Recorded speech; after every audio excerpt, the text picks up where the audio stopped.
आखिर दिल्ली के जंतर मंतर पर हजारों छात्र इकट्ठा क्यों हुए? आखिर ऐसा क्या हुआ कि एक आंदोलन देश भर के बच्चों का विषय बन गया? किस तरह इस आंदोलन ने इंटरनेट से सड़कों तक का फासला तय किया? तो चलो सब कुछ शुरुआत से जानते हैं। 2026 में कई कॉम्पिटिटिव एग्जाम्स, खासकर नीट यूजी के पेपर लीक और ट्रांसपेरेंसी पर कई सवाल खड़े हुए। इन सब की वजह से बहुत सारे स्टूडेंट्स ने सुसाइड अटेम्प्ट किया और कई स्टूडेंट्स प्रभावित हुए। फिर 6 जून 2026 को कॉकरोच जनता पार्टी ने अपनी पहली रैली निकाली और इंटरनेट पर पनप रहा सारा असंतोष अब सड़कों पर उतर चुका था। और फिर 11 जून 2026 को एक बड़ा अभियान चलाया। फिर 20 जून 2026 को छात्रों ने जंतर मंतर पर पीसफुल प्रोटेस्ट शुरू कर दिया। उनकी मेन डिमांड थी फेयर प्रोब, एग्जाम रिफॉर्म और सिस्टम ट्रांसपेरेंसी। और कुछ स्टूडेंट्स और कुछ लोगों की ये भी मांग थी कि जो एजुकेशन मिनिस्टर धर्मेंद्र प्रधान है वो अपने रेजिग्नेशन लेटर पर साइन करे। और फिर धीरे धीरे ये मूवमेंट देश के सभी स्टेट और सभी स्टूडेंट्स तक पहुंच जाता है और कई सोशल एक्टिविटीज़ और सोशल ग्रुप्स के थ्रू इसे सपोर्ट मिलने लगता है।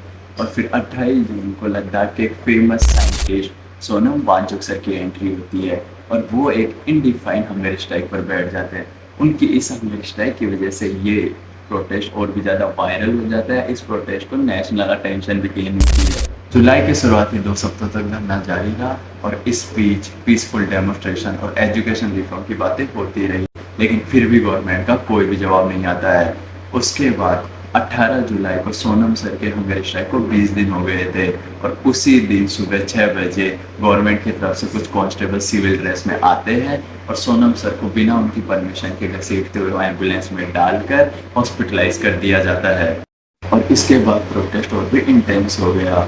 कुछ लोगों ने इसे अपनी आवाज़ को दबाने की कोशिश करी, जबकि अथॉरिटीज़ का कहना था कि हेल्थ रीजंस की वजह से उन्हें हॉस्पिटलाइज करना ज़रूरी था। 20 जुलाई को संसद चलो मार्च के दौरान दिल्ली पुलिस और प्रोटेस्टर्स के बीच में तनाव की रिपोर्टें सामने आई। दिल्ली पुलिस ने बेढंग तरीके से स्टूडेंट्स पर लाठीचार्ज किया। इसके बाद कई पॉलिटिकल लीडर्स, सोशल ऑर्गेनाइजेशन और पब्लिक फिगर्स ने अपने अपने रिएक्शंस दिए। गवर्नमेंट की तरफ से कई डायलॉग्स की बातें हुई, लेकिन प्रोटेस्टर्स अपनी प्राइमरी डिमांड्स पर कायम रहे। अब तक Jantar Mantar student protest, exam transparency और एजुकेशन रिफॉर्म के अराउंड एक सिग्निफिकेंट नेशनल डिबेट स्टार्ट हो चुकी है और कोई भी नेशनल मीडिया, नेशनल न्यूज़पेपर इसे कवर नहीं कर रहे हैं। अब ये प्रोटेस्ट देश भर के हर एक स्टेट और हर एक स्टूडेंट तक पहुंच चुका है। सभी स्टेट्स के अंदर स्टूडेंट इकट्ठा हो रहे हैं और प्रोटेस्ट कर रहे हैं। और दोस्तों, ऐसे ही इंपोर्टेबल वीडियोस के लिए सब्सक्राइब करो इस चैनल को और लाइक कर दो इस वीडियो को, शेयर कर दो ताकि सभी को जंतर मंतर प्रोटेस्ट की सच्चाई पता चले। अब मिलते हैं एक और नई वीडियो में। जय हिंद।